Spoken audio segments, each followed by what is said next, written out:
Vishal ಪರಮಿ YouTube ಚಾನಲ್ಗೆ ಆತ್ಮೀಯವಂತ ಸ್ವಾಗತ ಅಂತ ಹೇಳ್ತಾ ನಿಮಗೆ ಮನೆಯಿಂದ ಡೇ ಒನ್ ಲಾಗ್ದಾಗ ನಾವು ಹೊತ್ತು ಶೇರ್ ಮಾಡಕ್ಕೆ ತೋರಿಸಿದ್ದೀವಿ. ಹೆಂಗೆ ಏನೇನು ತೋರಿಸಿದ್ದೀವಿ ಇವತ್ತು ಮಾಡಿದ್ದೀರಿ.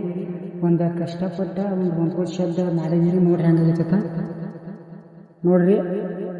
ಆ ಮೂಲಿಯಿಂದ ಈ ಮೂಲಿ ಮಟ್ಟ ಒಂದು ಶೆಡ್ ರೆಡಿ ಆಗೈತೆ ರೀ. ಇನ್ನು ಈ ಶೈಲೇಜ್ ಬ್ಯಾಗ್ ಒಂದು ಅಡ್ಡ ಆಗೈತೆ ರೀ, ಇದೊಂದು ತೆಗಿಬೇಕು ರೀ. ಸೊ ಫ್ರೆಂಡ್ಸ್, ಅಡುಗೆ ಅಂತ ಈ ರೀತಿ ಕಾಣತೈತ್ರಿ ನೋಡ್ರಿ. ಒಂದು ಅಂದಾಜು ವೆಚ್ಚದಲ್ಲಿ ಸ್ವಲ್ಪ ಕಡಿಮೆ ವೆಚ್ಚದಲ್ಲಿ ಮಾಡ್ಕೊಂಡಿದ್ದೀವಿ ರೀ. ಸೊ ಇಲ್ಲೇ ನೋಡಾಕ್ತಾರಿ, ಇಲ್ಲಿ ದಾವಣಿ ಕುಂತತ್ರಿ. ದಾವಣಿ ಅಲ್ಲಿ ಐತ್ನೂರು ದಾವಣಿ, ಆ ದಾವಣಿ ಇಲ್ಲಿ ಕುಂತತ್ರಿ. ಸೊ ಫ್ರೆಂಡ್ಸ್, ತೊಗರಿ ಹೊಟ್ರಿ, ಸೈಲೇಜ್ ಮೇವ್ರಿ ಮತ್ತು ರೀ ಕಣಿಕೆ ಸಜ್ಜಿ ಮೇವ್ರಿ ಆನ್ ದಿ ಸ್ಟಾಕ್ ಐತ್ರಿ. ಒಟ್ಟ ಇನ್ನು ಕುರ್ಬಾನಿ ಮುಗಿಯಾನ ಸೋಮವಾರ ಸ್ಮಾರ್ಟ್ ಎರಡು ಹೊಂತ್ಕೊಳ್ತಾರೆ ಅವ್ರಿಗೆ ರೀ. ಇದು ಏನೈತೆ ನೋಡಾಕ್ತಾರಲ್ಲ, ಇದನ್ನೆಲ್ಲ ತುಂಬಿಸ್ಬಿಡೋ ಅಥವಾ ಒಂದು ಪ್ಲ್ಯಾನ್ ಐತ್ರಿ. ಒಟ್ಟು ಇದ್ರಾಗ ನಾವು ಒಂದು ಸಕ್ಸಸ್ ಕಾಣ್ಬೇಕೈತ್ರಿ. ಇದೇ ರೀತಿ ಅಪ್ಡೇಟ್ ಕೊಡ್ತಿರ್ತೀನಿ ರೀ. ನಮ್ಮ Vishal farming YouTube channel subscribe ಮಾಡ್ಬೋದು. ನೋಡಕ್ಕೆ ಪ್ರೀತಿ ಪ್ರೋತ್ಸಾಹ ಕೊಡ್ರಿ. ಥ್ಯಾಂಕ್ ಯು, ಧನ್ಯವಾದಗಳು.